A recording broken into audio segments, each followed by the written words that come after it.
വെറും 0.6% ഒരു ബഡ്ജറ്റിൻ്റെ 1% പോലും വരാത്ത തുച്ഛമായ ഒരു സംഖ്യക്ക് കേരളത്തിലെ മതേതര സമൂഹത്തെ ഒറ്റയടിക്ക് തൂക്കി വിറ്റു പിണറായി ഗവൺമെൻറ് എന്ന് പറയുമ്പോൾ ഈ 1500 കോടി നേടാനാണോ, അതല്ല കേന്ദ്ര ഗവൺമെൻറ്റുമായി കഴിഞ്ഞ കുറച്ച് കാലങ്ങളായി പിണറായി വ്യക്തിപരമായി ഉണ്ടാക്കിയിട്ടുള്ള അദ്ദേഹത്തിൻ്റെ വ്യക്തിബന്ധങ്ങൾ അതിൻ്റെ നിലനിൽപ്പിന് വേണ്ടിയിട്ടുള്ള പോരാട്ടത്തിന് ഭാഗമായിട്ടാണോ ഈ പറയുന്ന ഗവൺമെൻറ് മുന്നോട്ട് പോകുന്നത് നമ്മൾ പരിശോധിക്കണം.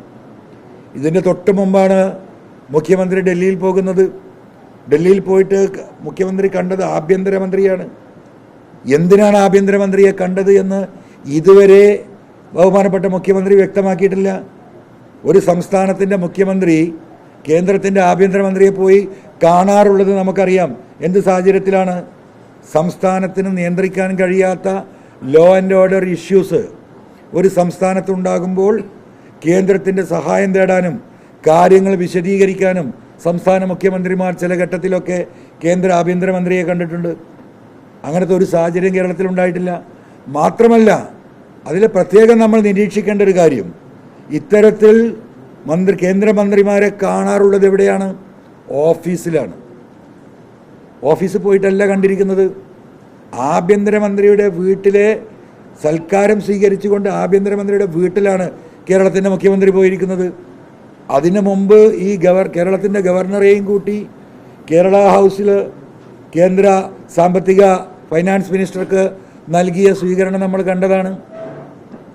അപ്പോൾ ഞങ്ങൾ പറഞ്ഞു വരുന്ന, അല്ലെങ്കിൽ ഇന്ന് കേരളത്തിൽ സംഭവിച്ചു കൊണ്ടിരിക്കുന്നത് വ്യക്തമായും പച്ചയായും RSSുമായും BJPയുമായും ഈ പറയുന്ന പിണറായി ഗവൺമെൻറ് അല്ലെങ്കിൽ മുഖ്യമന്ത്രിയുടെ ഓഫീസ് കഴിഞ്ഞ 1-2 വർഷമായി നടത്തി വരുന്ന അവരുടെ എന്താ പറയുക അധാർമികമായ രാഷ്ട്രീയ ബന്ധം, അതിന് അടിവരയിടുന്നതാണ് അവസാനമായി ഈ PM ശ്രീയിൽ സംസ്ഥാന ഗവൺമെൻറ് ഒപ്പുവെച്ചത് എന്ന് കേരളം തിരിച്ചറിയുകയാണ്. ഇതിനെതിരെയുള്ള കേരളത്തിലെ ഒരു പൊതുസമൂഹത്തിൻ്റെ വികാരം, കേരളത്തിൽ വരാനിരിക്കുന്ന ഒരു മാസം കഴിഞ്ഞാൽ കേരളത്തിൽ നടക്കാൻ പോകുന്ന ത്രിതല പഞ്ചായത്ത് തിരഞ്ഞെടുപ്പിലും അത് കഴിഞ്ഞ് ഏപ്രിൽ മെയ് മാസത്തിൽ നടക്കാൻ പോകുന്ന നിയമസഭാ തിരഞ്ഞെടുപ്പിലും കേരളത്തിലെ മതേതര സമൂഹം, കേരളത്തിലെ പൊതുസമൂഹം വ്യക്തമായും രാഷ്ട്രീയത്തിനപ്പുറം കേരളത്തിൻ്റെ മതനിരപേക്ഷത നിലനിർത്താൻ, നമ്മുടെ സംസ്കാരം, മലയാളിയുടെ സംസ്കാരം എന്ന് പറയുന്നത് തന്നെ മതനിരപേക്ഷതയാണ്. ആ മതനിരപേക്ഷത നിലനിർത്താൻ ഈ ഇടതുപക്ഷ പ്രസ്ഥാനങ്ങൾക്കെതിരെ, ഈ പിണറായിസത്തിനെതിരെ കേരളത്തിൽ വോട്ട് ചെയ്യും എന്ന കാര്യം വളരെ വ്യക്തമാണ്. ആ പോരാട്ടത്തിൻ്റെ മുന്നിൽ ഇവിടുത്തെ ഇടതുപക്ഷത്തിനെതിരെ ഇവിടെ സമരം നയിക്കുന്ന UDF സംവിധാനത്തെ സഹായിക്കുന്ന നിലപാട് സംസ്ഥാനത്ത് തൃണമൂൽ കോൺഗ്രസ് നിലപാടെടുക്കും. അതുമായി സഹകരിച്ച് ഞങ്ങൾ മുന്നോട്ട് പോകും. അതാണ് നിങ്ങളോട് സൂചിപ്പിക്കാനുള്ളത്.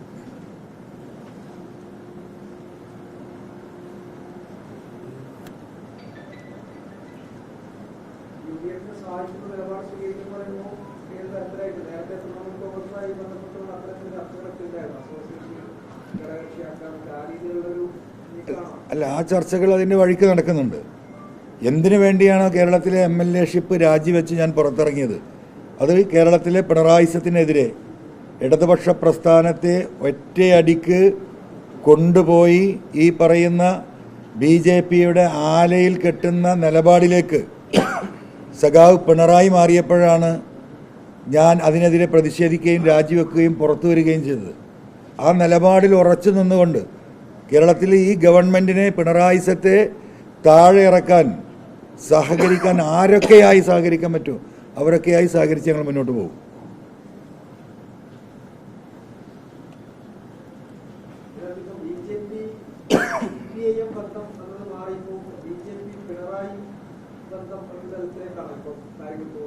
അല്ല, BJP CPM ബന്ധം എന്ന് ഞാൻ ഒരു ഘട്ടത്തിലും പറഞ്ഞിട്ടില്ല.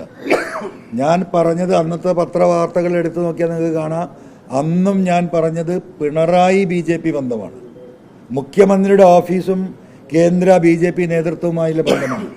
അതിൻ്റെ വ്യക്തമായ തെളിവുകളാണ് ഇപ്പം നിങ്ങൾ നോക്കൂ, ഒരാളും അറിഞ്ഞിട്ടില്ല.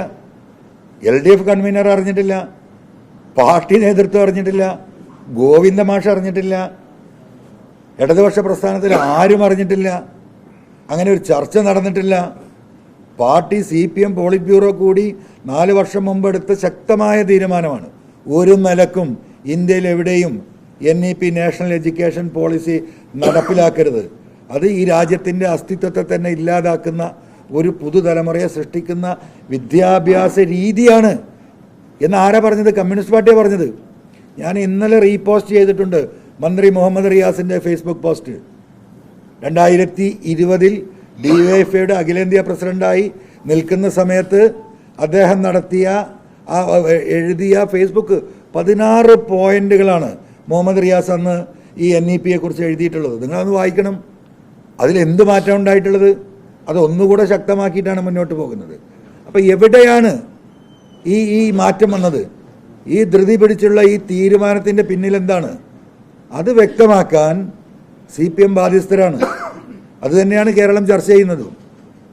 കേരളത്തിൽ തന്നെ BJP നേതൃത്വം പോലും അന്തമിട്ടിരിക്കുകയാണ്. അപ്പോൾ മുഹമ്മദ് റിയാസിൻ്റെ ആ പോസ്റ്റ്, അതിൽ നിന്ന് ഒരു എന്താ പറയുക, പെട്ടെന്ന് വ്യക്തമാകാൻ വേണ്ടി പറഞ്ഞതാണ്. ഇവിടെ കൈരളി ചാനലായാലും ദേശാഭിമാനിയായാലും കമ്മ്യൂണിസ്റ്റ് പാർട്ടിയുടെ എല്ലാ ലേഖനങ്ങളും അവരുടെ വാർത്താ സംവിധാനങ്ങളും എത്രയോ കാലം ഇതിനെതിരെ ശക്തമായ നിലപാടെടുത്തു പോന്ന്. ഒരു രാത്രി കൊണ്ട് എങ്ങനെയാണിത് മാറുന്നത്?